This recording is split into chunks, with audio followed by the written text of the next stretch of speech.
This is a bit of an emergency, so I'll get right into it. So I, 40 male, had been married to my soon-to-be ex-wife, Megan, 38 female, for almost 12 years. We have a 14-year-old son together, Johnny, as well. Or at least I believed he was my son for all these years. Anyway, Megan and I had met at work, and we had only been dating for 1 year when she found out that she was pregnant. I was kind of skeptical about having a baby so early on in our relationship, but she wanted to continue with the pregnancy, so I decided to support her, and we moved in together after we found out about the pregnancy.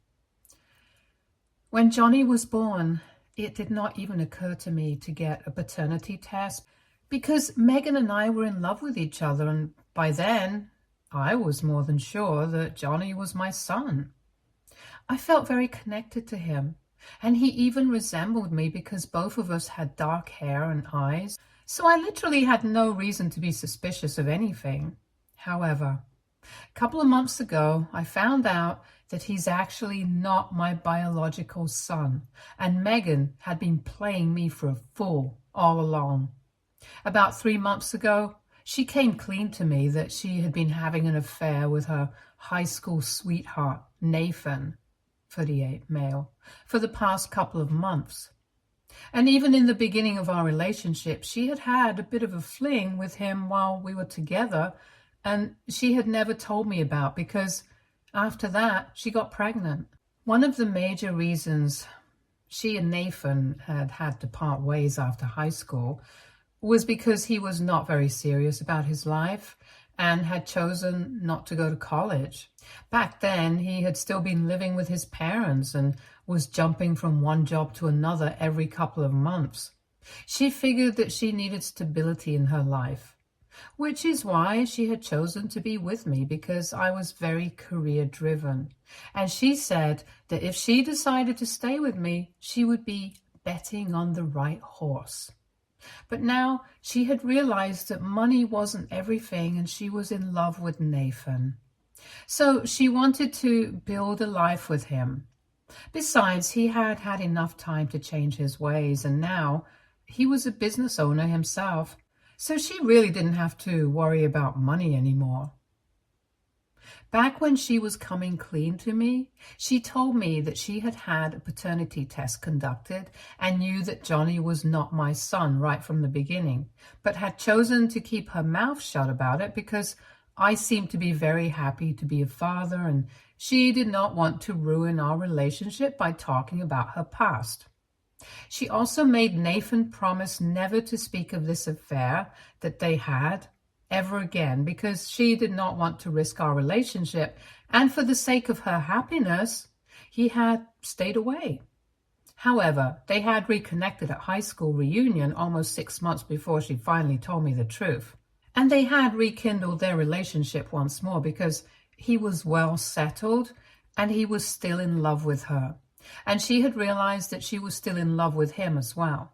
So she had to leave.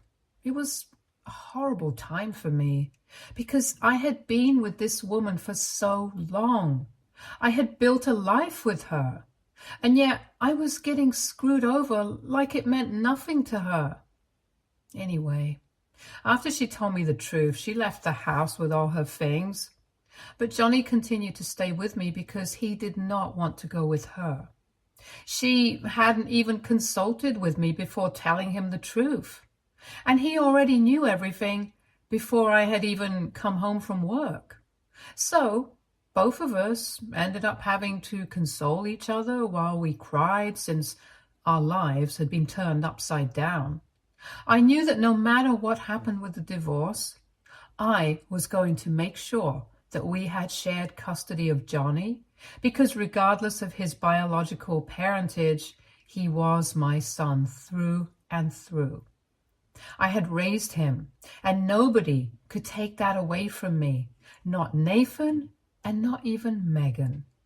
I spoke to my lawyer and filed for a divorce within hours of finding out the truth, and the terms of my divorce petition were pretty simple and fair. I was going to keep everything that we had, And she had better not hope for an alimony because she had been a stay-at-home mom for the past 14 years since she had quit her job after Johnny was born, and in spite of all of my support, she had cheated on me. She had already been using me for money for all the years that we had been together. I was not going to allow that to happen any longer. Of course, she was not in agreement with that and contested the terms of the divorce and demanded alimony as well as a huge settlement amount. I was ready to fight for that. I didn't mind, but she made things much worse by filing for full custody 3 weeks ago because apparently she and Nathan were planning on relocating to another city so they could open up a branch of his business there as well, and they wanted to take Johnny with them. I would be given visitation rights, but she demanded full custody since things have finally worked out. So she could play happy family with Nathan now just because it was convenient for her.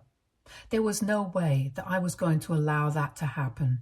And since we could not sort this out in mediation, this matter ended up going to family court. I was pretty confident that this would be a cakewalk for me, but she and Nathan started lying through their teeth about what kind of person I was. And I had to work really hard to prove them wrong, which is what has been complicating everything. Even though Johnny himself has said that he would like to stay here with me since he has grown up here, they are doing everything in their power to make it seem like Johnny is misguided and I'm the one manipulating him, and they think that I'm too much of a workaholic to be able to take care of him on my own, and he would be better off living with his mother. There's also the fact that I'm not actually a biological parent to him, which is why everything is taking twice the time to be resolved. Ever since the divorce proceedings started and Megan moved out, we had come to an informal agreement about how we were going to split our time with Johnny. So far, we had an arrangement where he would spend the first 4 days of the week with Nathan and Megan and would come back to me for the weekend. I thought that this was the arrangement that we would stick to even after the divorce, but they made everything far more complicated than it needed to be by deciding to relocate to another city and filing for full custody out of the blue.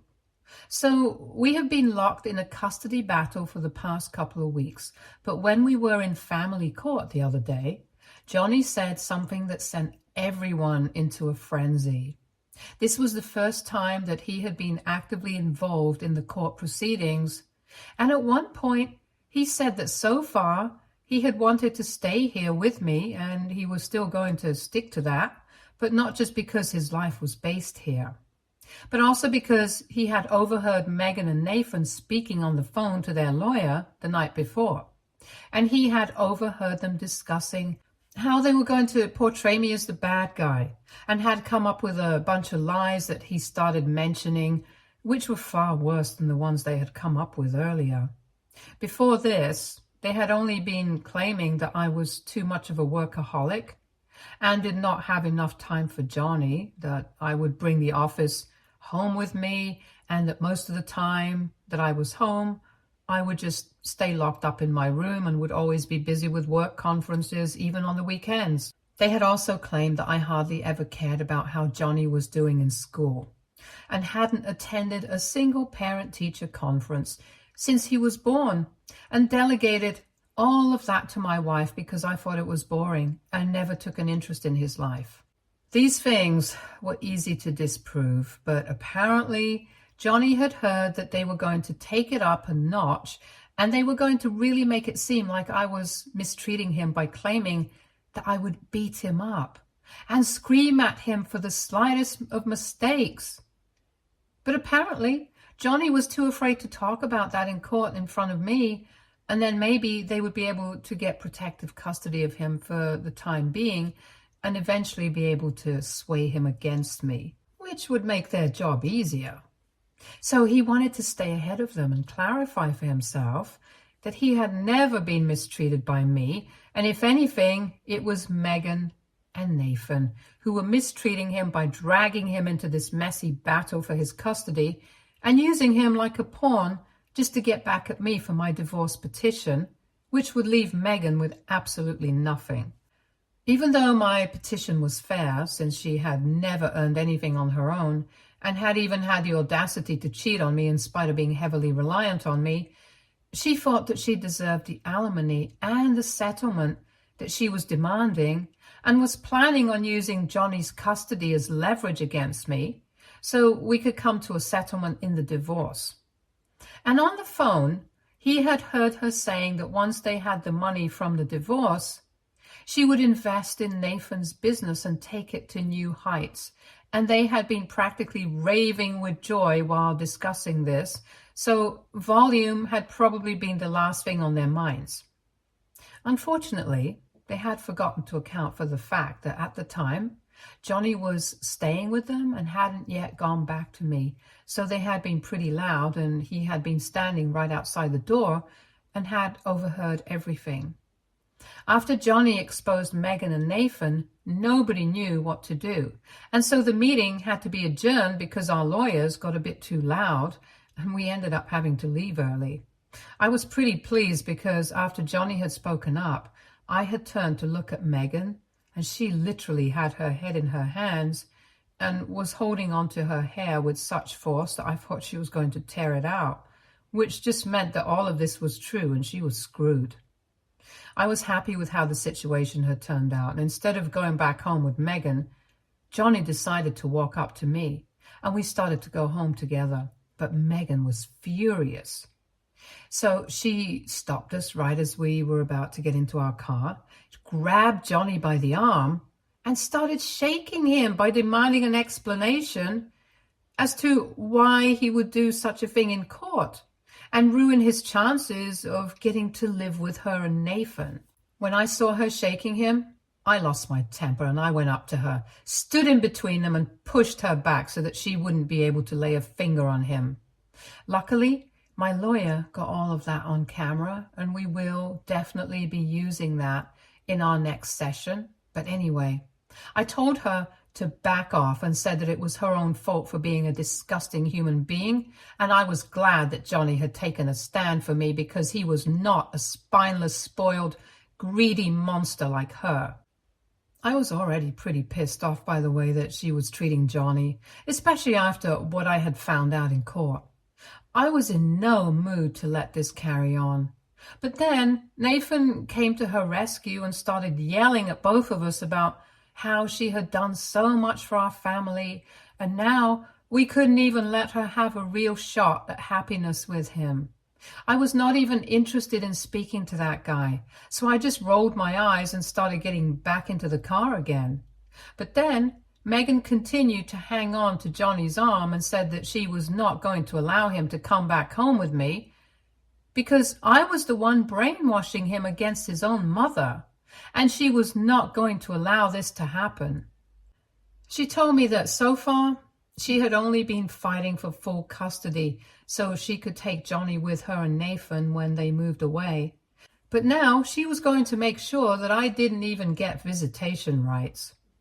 These were bold words from somebody who had just been exposed as a liar and who had been planning to lie in court so that she could get her grubby little hands on money that she did not deserve.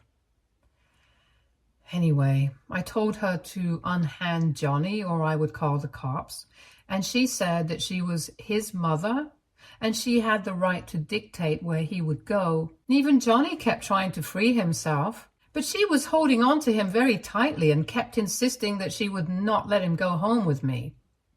After one point, things got a bit heated, and Johnny is pretty stocky and built, even though he's just 14.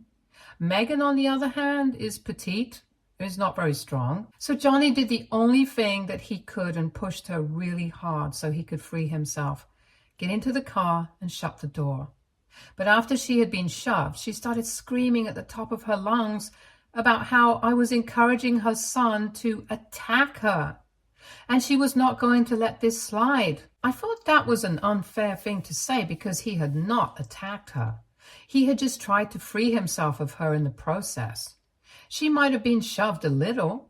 She would have fallen, but Nathan was right there to catch her, so no harm done, right? Well, apparently not, because she and Nathan kept standing in front of our car and said that she was going to make sure that I lost custody of him, because if I was encouraging him to be violent towards others, just because things were not going along my terms, then I was definitely not fit to be a parent. It was not until I honked for so long that the horn ran out that they finally moved out of the way and allowed us to get back home. It has been a couple of days since then, and I'm still wondering if it was the right thing for me not to reprimand Johnny for pushing his mother. He seems blissfully unaware, but I'm in a dilemma right now because that day he had definitely shoved Megan really hard, and he's very strong, so I don't want him repeating this kind of behavior with anybody else. But under those circumstances, I feel like he was justified in doing what he did. Anyway, I'm just confused about whether Megan had a point or not, because Johnny has kind of had problems with violence in the past, so aita for not telling my son off for shoving his mother away from him? Update 1. Hey, so a couple of you asked me why I said that Johnny has had issues with violence in the past, so that's because a couple of months ago he was having problems with bullying in school. And he hadn't told us about it, but one day we just received a phone call from the principal's office saying that Johnny had gotten into a fight and he had been injured, but the guy that he had punched in the face was even more badly injured. Apparently that guy had been bullying Johnny for several weeks and he had ignored it initially, but then the guy started taking it too far and started cursing at our family, and Johnny didn't like that. He told the other guy to cut it out a couple of times, but when he still didn't, and even tried to vandalize his locker with curse words, he just snapped and punched the guy. So there was a whole fight in the hallway. Obviously, I told Johnny that violence was never the answer to anything because I didn't want him getting into fights and roughing it up, but I was kind of proud of him for standing up for himself. I guess Johnny has never actually been violent unless the situation calls for it, and I think that's a good thing. Even in this situation with his mother, he was only trying to free himself. He wasn't actually trying to hurt anybody. So Megan misread the situation and is trying to use that against us, but I'm not going to doubt myself. It has been a week since the incident, and tomorrow we have to meet again. First, we're going to meet with our lawyers so we can come to a settlement for the divorce, and then we are meeting in court for Johnny's custody. After the revelation during our session, I highly doubt that they stand a chance, so tomorrow might be the day that we can finally shut this chapter and come to a conclusion about what to do. Regardless, my lawyer and I have put together all the evidence that I can scrape together, that I'm actually a good father and we are looking forward to winning this thing. And more importantly, it's Johnny's words that will count the most. And he has made it very clear that he does not want to go live with his mom.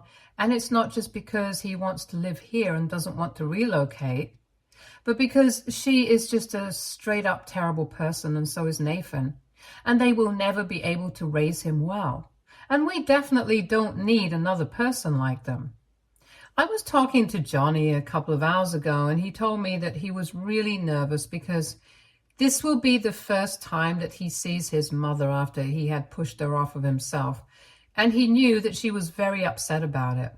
He confessed to me that he was trying really hard not to care about what she thinks, but ultimately, she is his biological mother, and we have spent so many years together as a family that it's hard to come to terms with the truth now. He told me that he was really afraid of what would happen if by any fluke he ended up getting handed over to Megan and Nathan. But I reassured him that it was not going to happen. I would go to any court in the world to make sure that it didn't happen, so he could be with me because he was my son. Nobody cares about some stupid paternity test. If I say he's my son, then he's my son. That seems to make him feel slightly better, but I can tell that the whole situation has been taking its toll on him. I don't even know how I'm going to deal with the situation if ultimately I do end up with custody of him. How do we recover from that? Because eventually his mother is going to leave the city and move away with Nathan. I'm pretty sure that after everything has happened, she won't be willing to see Johnny again if she doesn't get custody of him. She's just that kind of person, and I don't want him to lose his relationship with his mother because I don't want him to resent me in future. Anyway, we are leaving, and maybe tomorrow might not be the final day of this case. But for my sake and Johnny's sake, we are hoping that it really is. Update 2. Hi, so something very weird happened just now. It's almost 4 a.m. now, and I was asleep, but then almost an hour ago, someone rang the doorbell, and when I went to open it, I saw there was nobody outside, but just a brown envelope left at the door. I even went through the security footage, but whoever left it outside was dressed in all black and had a hood pulled over their head. So I couldn't figure it out, but that person was taller than 5'3", so it couldn't have been Megan. And they were either kind of on the chubbier side, or the hoodie that they were wearing was very bulky. Either way, so I don't think it was Nathan either. And these two people can be the only possible option, since what was in the brown envelope is what caught me by surprise. Inside, there were results of a paternity test, and surprisingly, they were positive. The results were from the same lab where we got tested a couple of months back when Megan told me that Johnny was not biologically my son, and she had shown me the results that said that Johnny and I were not a match. I had gotten the test done 3 times just to make sure that she was telling the truth, and all 3 times the results had been the same and that I had finally been convinced of the truth. But the results that I received just now say that Johnny and I are actually a match. So I'm very confused right now. I don't know which results were fake and which are real. Truth be told, I found it very difficult to believe Johnny was not my son because we looked so similar, and I had never felt like he was not my son. So whoever sent me these test results is trying to mess with my head a day before we meet to decide on custody, or maybe there's something that I've been missing all along. Maybe Megan and Nathan pulled off paternity fraud or something. I called the laboratory just now, but obviously they did not answer because, well, they're probably not even open yet. However, the first thing I'm going to do tomorrow is go to check out the place because this is really confusing and I have no idea what to do right now. I have, however, spoken to my lawyer about this, and we're going to figure out something tomorrow. First, we just need to make sure that these results are real. So I'm going to get tested again, but this time I'm not going to tell Megan anything about it. I don't know why, but I just have a nagging feeling that I'm definitely going to get some answers tomorrow if I confront her with these results. Update 3. Hey everyone, so today was a really long day. First, I headed to the laboratory with Johnny and my lawyer to ask about the results that I had received just last night. But before I could ask anybody about it, this guy who seemed to be in charge took us aside and told us that it was him. He had slipped me the envelope last night, but he hadn't actually expected me to come by. He explained to us that the first time that we got tested, Megan and Nathan had spoken to him already after they had done some digging and found out which laboratory the court worked with, and they had had an arrangement that he would change the results and show it as negative so she would be able to claim that Johnny was not my son and try to take him away with her. Apparently, she had basically assumed that once I found out that Johnny was not my biological son, I would give up on trying to be his father and leave them alone. However, when that did not happen, after I found out the results of the test for the first time, and I went back for 2 more tests, she decided to tell this guy to help her out and fake the results twice more. All of this was done behind our backs, and she had promised him that eventually she would make him a partner in the business once she got the money out of our settlement, and he had been looking forward to that, which is why he had helped her out 2 more times and had the results falsified, the results of the paternity test, all 3 times. I was dumbstruck when I found out about this because I had literally never even thought that she would be capable of doing something like this. Anyway, he had had a change of heart recently because he had kept in touch with Megan all throughout, and he had heard what happened at family court last time that we met, since she had to tell him that these things were taking longer than she had expected, and they wouldn't be able to start their business for another couple of months, so he would have to wait. He had decided that he could no longer go with her then because she was clearly very immoral and unethical, and so he decided to slip me that document last night. He apologized to me for all the trouble that he had caused and practically begged me not to involve him in any of this because he really wanted to remain anonymous, and I was kind of upset because this guy, who didn't even know me, had screwed me over a couple of months back just for some money, and I really wanted to turn him in. But that would just mean going extra lengths for me, and I did not have the energy to do that. Maybe if he repeats this kind of behavior, somebody else will, but until then, I'm out.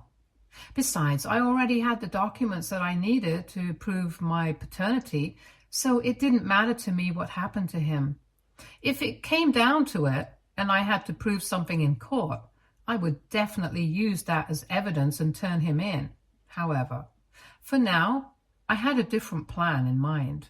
So then I headed to court, but before we could sit down for our scheduled meeting to come to a settlement for the divorce, I took Megan aside, and she was quite surprised by that move. I told her that I had received this document last night and they were the real results of the paternity test, so she instantly understood that I knew about the fraud that she had committed. She tried to act innocent at first, but I told her that paternity fraud is a big deal and I was going to give her one chance to get out of this without more trouble if she agreed to my terms of the petition this time, and also signed her parental rights away over Johnny. She agreed to the first part, but the second part was what she was not fine with, and tried to negotiate with me, saying that she was his mother and she could not just let him go. However, I was not buying any of that, and I told her that there is no mother in the world who would do something like this to her own son. So now she could do what I asked of her a lot, or I would create a lot of trouble for her. After arguing with me for almost 10 minutes, she finally agreed, and I felt like I had won. After that, I finally managed to come to a settlement, and my lawyer and I were thrilled because she had agreed to the terms of the petition. And after that, we only had to wait for our last showdown in family court. And there also, things went exactly according to plan, and she was unhappy about it. But she agreed to terminate her parental rights over Johnny and leave. That took everybody by surprise, since she had been fighting tooth and nail for his custody for the last couple of weeks, and now suddenly she had given up. So that seemed a bit weird, but I didn't care. I had won.